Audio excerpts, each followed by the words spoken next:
Hi, welcome to the Pursuit of Truth. So, this week I was watching a little bit of Sir Keir Starmer's speech in Brighton about the Labour Party. Obviously, historically, I voted Labour and Lib Dem. I never voted Tory because I believe in the idea of helping out people, and I feel that the Conservatives are more about money. Labour's meant to be more about people, but as my journey through the Pursuit of Truth has taken me, it's made me understand that this idea of having just two parties or three parties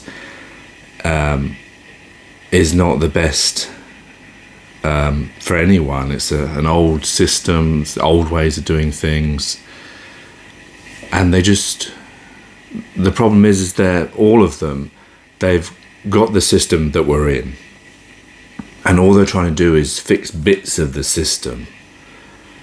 And of course, that's never going to solve the major problems. It's just going to put a band-aid, or it's just going to ignore the fact that the problem is the system that is from our forefathers that we've added and changed bits to and improved upon. But the whole idea of the system of how everything works, primarily to do with money and possession, the two big problems, that whilst you have those, you are enslaving yourself, you're shackling yourselves to the system, and of course then you create the problem of, well, I can't do this because I need a certain amount of money, and to get money I need taxes, and of course then that makes the people who are poorer, because everyone has to pay a bit of tax, because everything that we do is based on tax, is based on the money that they can get from us and then to govern. But of course that system isn't working. I don't think it's ever worked for the majority or everyone. Maybe there is no system that could work for everyone, but I believe that this system is too old, and we need to be brave enough to say we need to change everything. Could we do it? I don't know. Like, could we just alone in the UK just say we're not going to do money anymore? What would the rest of the world do? Would they follow suit if they realised how stupid it was? Because, like I always say, aliens or us in the future, when we look back at history, like we look back at 1,000 years ago, how silly we think. Oh, why do they do these things? How immature? Why did they do this to themselves? And we're going to look back and think the same thing about now. Why did we constrain ourselves to money? Why did we live a life that we didn't need to? Why did we have all this unnecessary suffering and death that we didn't need to?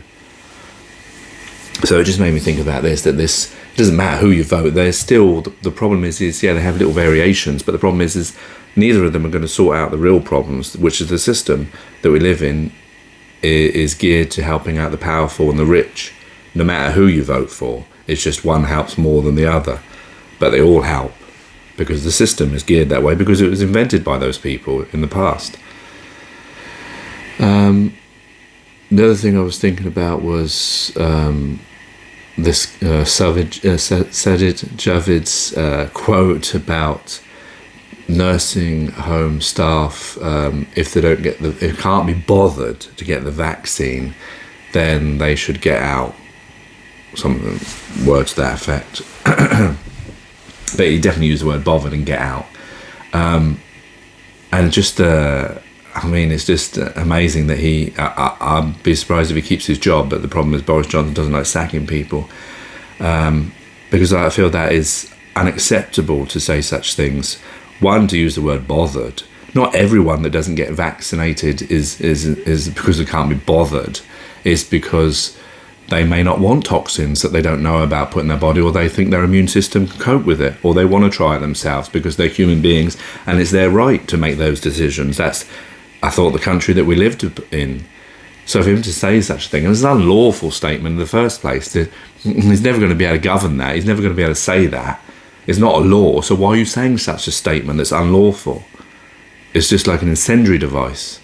Maybe to distract us from the lack of petrol, the lack of food on the shelves, or the lack of things because of the HGV drivers. But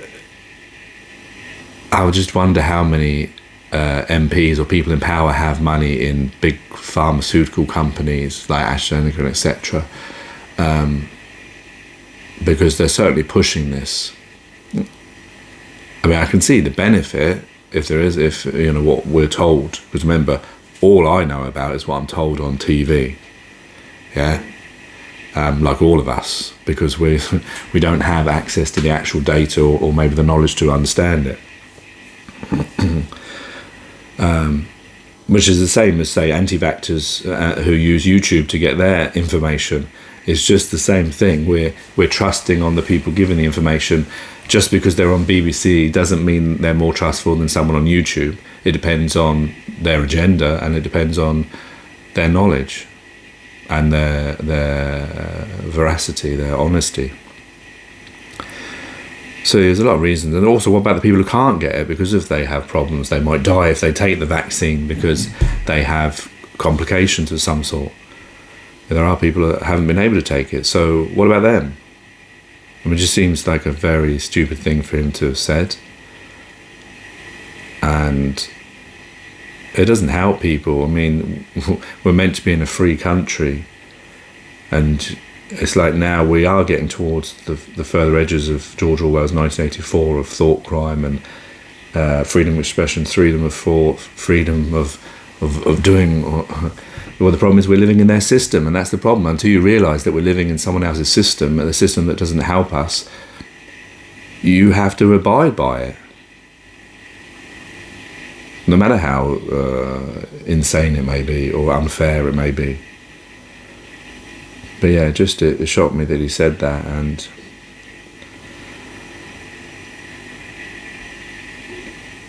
yeah, just why did he say that? Obviously, he just wanted to distract, and he just wanted to make his point as health secretary. But I think he's gone about it the wrong way, because you're now going to lose a lot of care staff. And let's face it, who killed more of them? I mean, according to what I've seen on the news, the government and their policy in the early days of COVID was if someone was from a care home that went to a hospital, if they were lucky to get to a hospital, if anyone's seen that film on Channel 4, I can't remember what it was called now, if they were lucky to get to a hospital, then they were brought back, or people were put into care homes instead of staying in hospitals when they had COVID-19 because they didn't want them to be in the hospital. And of course then it spread in the care homes, and then a lot of care home patients died. So I think it's very rich for the government to be talking about trying to put blame on care home staff for not getting vaccinated when their policies killed more than people who are not vaccinated. And also the science of vaccination isn't to stop transmission, it's to protect you. So it just doesn't work, his argument, scientifically, which I've seen on Sky News when they had someone on there that was a very respected lady scientist who talked about transmission isn't the role of vaccines, it's to protect the person. The world we're living in, but still we accept it. And this is just like, people who get angry at COVID, people who get angry at Brexit, people who get angry at Sarah Everard's killing and Cressida Dick and the abuses of power, and people who aren't doing their job properly, that are not, I suppose I call it the Jimmy Savile effect, with, like, say, with R. Kelly, with Jimmy Savile, lots of them with to do with paedophilia, to do with Sarah Everard's killer, Wayne Couzens having previous things, and all being covered up, not people doing anything about it. That's sort of part of the sentiment we all have, in that sense of that we know there's a problem.